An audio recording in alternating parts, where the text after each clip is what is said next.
قاضی فائز عیسیٰ کا کیس بظاہر چند کروڑ کی کرپشن کا معمولی سا کیس نظر آتا ہے، لیکن سوال یہ ہے، کیا یہ کیس واقعی کرپشن کیس ہے یا کہانی کے تانے بانے بہت دور تک بندھے نظر آتے ہیں؟ چلیں ذرا قاضی فائز عیسیٰ کے ماضی میں چلتے ہیں۔ آپ میں سے بہت سے لوگوں کو میمو گیٹ سکینڈل کیس تو یاد ہوگا۔ یہ مئی 2011 کا واقعہ تھا جب امریکہ میں تعینات پاکستانی سفیر حسین حقانی نے امریکہ کے ایک اعلیٰ افسر کو پاکستانی فوج کے خلاف ایک خط لکھا جو کہ ریاست پاکستان کے ساتھ سنگین غداری کے زمرے میں آتا تھا۔ جسٹس قاضی فائز عیسیٰ کی سربراہی میں عدالتی کمیشن کو میمو گیٹ سکینڈل کی تحقیقات کا حکم دے دیا گیا تھا۔ یہ کھلا کیس تھا جس میں حسین حقانی کی غداری بالکل واضح تھی، مگر جسٹس قاضی فائز عیسیٰ نے اس کیس کو ایسے توڑ مڑوڑ دیا کہ نہ صرف حسین حقانی کو پاکستان سے فرار ہونے میں مدد ملی، بلکہ بعد میں سپریم کورٹ بھی اس اہم کیس کی تمام تر ذمہ داری حکومت پر ڈال کے بریالذمہ ہو گئی۔ اب ادھر ایک اور سوال پیدا ہوتا ہے کہ آخر قاضی فائز عیسیٰ نے حسین حقانی کو پاکستان سے فرار ہونے اور اس کیس کو کمزور کرنے میں قانونی مدد کیوں فراہم کی؟ تو یہ دراصل موصوف کی جناب سے اس احسان کا بدلہ اتارا گیا تھا جب 2009 میں 3 نومبر 2007 کو جنرل مشرف کی طرف سے لگائی جانے والی ایمرجنسی کے فیصلے کو غیر آئینی قرار دیے جانے کے بعد بلوچستان کے تمام ججز مستعفی ہو گئے تھے اور قاضی فائز عیسیٰ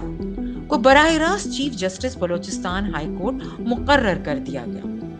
بلوچستان ہائی کورٹ کا چیف جسٹس بننے کا انعام قاضی فائز عیسیٰ نے اس طرح چکایا کہ میمو گیٹ کیس کو اتنا کمزور کر دیا کہ آصف زرداری اور حسین حقانی اس میں سے مکھن سے بال کی طرح نکل گئے۔ ادھر یہ بات بھی یاد رکھنے کی ہے کہ قاضی فائز عیسیٰ کو بلوچستان ہائی کورٹ کا چیف جسٹس تمام قانونی، اخلاقی اور مروجہ طریقہ کار کو بالائے طاق رکھتے ہوئے لگایا گیا تھا، جس کے خلاف 1 جنوری 2016 کو ایڈوکیٹ ریاض حنیف راہی نامی وکیل ایک پٹیشن دائر کرتا ہے جس میں یہ موقف اختیار کیا گیا کہ جسٹس قاضی فائز عیسیٰ کی مذکورہ دونوں عہدوں پر تعیناتی میں رائج طریقہ کار کی پیروی نہیں کی گئی۔ تاہم رجسٹرار سپریم کورٹ حیرت انگیز طور پہ تمام ثبوت ہونے کے باوجود پٹیشن کو غیر سنجیدہ قرار دیتے ہیں۔ اب آتے ہیں ایک اور کیس کی جانب۔ کوئٹہ کے سول ہسپتال میں 8 اگست 2016 کو ایک خودکش دھماکہ ہوتا ہے۔ سپریم کورٹ کی جانب سے 6 اکتوبر 2016 کو ایک کمیشن تشکیل دے دیا جاتا ہے۔ واقعے میں 74 افراد ہلاک ہوئے تھے جس میں سے بیشتر وکلا تھے۔ قاضی فائز عیسیٰ اس کمیشن کے سربراہ بنتے ہیں۔ ادھر یہ بات بھی یاد رکھنے کی ہے کہ 3 مارچ 2016 کو ہندوستان حاضر سروس جاسوس کلبھوشن یادو بلوچستان سے گرفتار ہوتا ہے، جو کہ بلوچستان سمیت پاکستان کے مختلف حصوں میں دہشت گردی کا اعتراف جرم کرتا ہے، جس سے ہندوستانی حکومت شدید پریشر میں آ جاتی ہے۔ لیکن حیرت انگیز طور پر جسٹس قاضی فائز عیسیٰ اگست 2016 کے دھماکے کی انکوائری رپورٹ میں کہیں بھی ہندوستان کے ملوث ہونے کا ذکر نہیں کرتے اور نہ ہی گرفتار شدہ دہشت گردوں کو کڑی سے کڑی سزا دینے کا کوئی ذکر کرتے ہیں، بلکہ اس کے بجائے اپنے 110 صفحات پر مشتمل رپورٹ میں حکومت کو دہشت گردی پر قابو پانے کے لیے 18 مختلف قسم کے مشورے دیتے ہیں۔ حیرت انگیز طور پر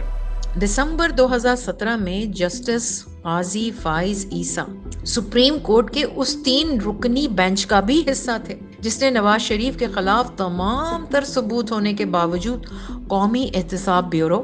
نیب کی درخواست کو مسترد کر دیا تھا، جس میں نیب نے نواز شریف کے خلاف 1 ارب 20 کروڑ روپے کی حدیبیہ پیپر ملز کی کرپشن کیس کی سماعت کو نئے پروسیکیوٹر جنرل کی تعیناتی تک ملتوی کرنے کی درخواست کی تھی۔ ناظرین، قاضی فائز عیسیٰ کی بیگم کی کرپشن کا پکڑا جانا تو بہت معمولی کیس ہے۔ اصل کہانی میں گھس گئے تو اس کے تانے بانے میمو گیٹ، CIA، افغانستان میں دہشت گردوں کی مدد اور نواز شریف کو لندن فرار کرانے سمیت بہت دور تک جاتی۔ قانونی زبان میں کہا جاتا ہے کہ ایک جج کو غیر متنازع ہونا چاہیے، مگر قاضی فائز کی تاریخ دیکھیں تو یہاں تو دال میں کچھ کالا نہیں بلکہ پوری دال کالی لگتی ہے۔ پچھلے 10 سال میں عدلیہ کی طرف سے ریاست پاکستان کو نقصان پہنچانے والوں کا کوئی کیس دیکھ لیں، اس میں قاضی فائز عیسیٰ آپ کو کہیں نہ کہیں ضرور نظر آئے گا۔ اور پھر جب قاضی صاحب کی بیگم کی لندن میں جائیدادیں اور جعلی اسپینش بینک اکاؤنٹ پکڑے جاتے ہیں تو قاضی صاحب فرماتے ہیں کہ جج کے خاندان کا کوئی سوال پوچھا نہیں جا سکتا۔ جج صاحب، سوال تو ہوگا اور جواب آپ کو لازمی دینا پڑے گا۔